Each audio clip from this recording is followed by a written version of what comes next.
Hi, I'm Pat Mulvey.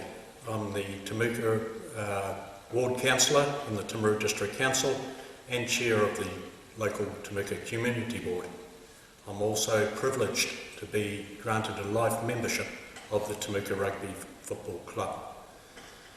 And I have much pleasure in supporting the club in their application for funding from the ANZ Bank.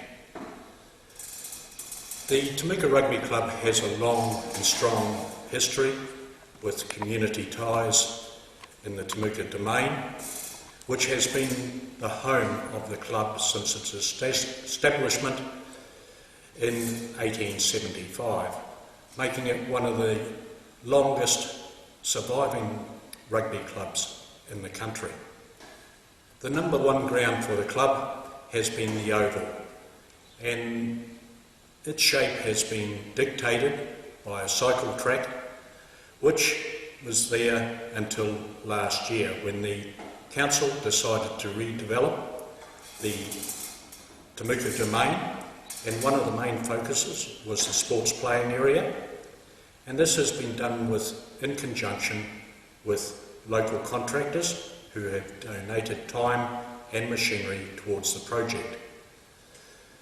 Many voluntary hours have been put into the development of the Oval, and for the first time in about 137 years history of the club, a full-size playing field has been developed, and gone has been the curved deer ball line, which was dictated by the cycle track.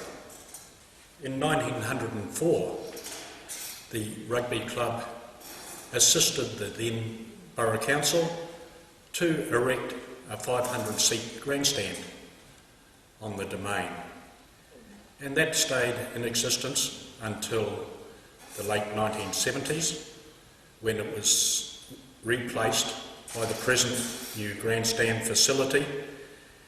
And history shows that the rugby club has been active in the development of these community facilities, while at the same time keeping their own club rooms developed.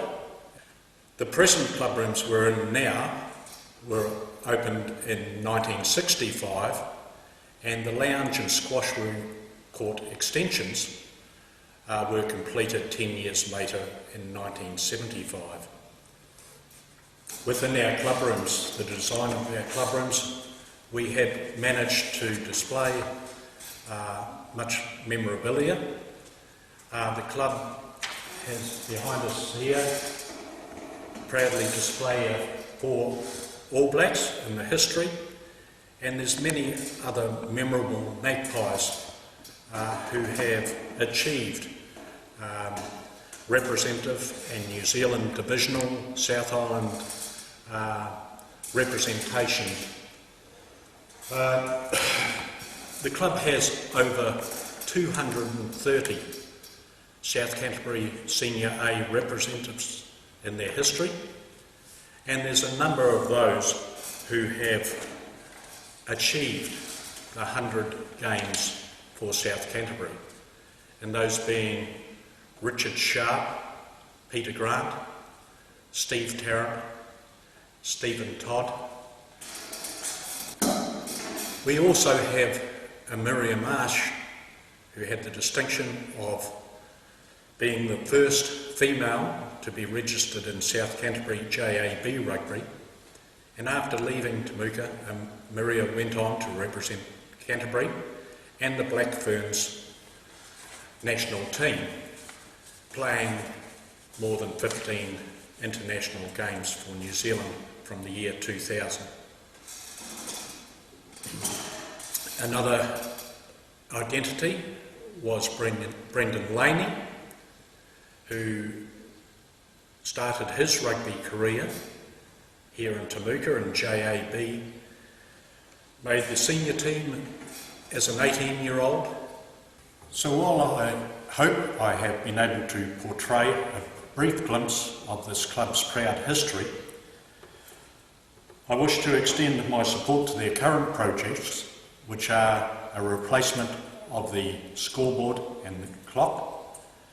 The ageing mechanism is due for a replacement, and the club hopes to replace that with a new electronic version.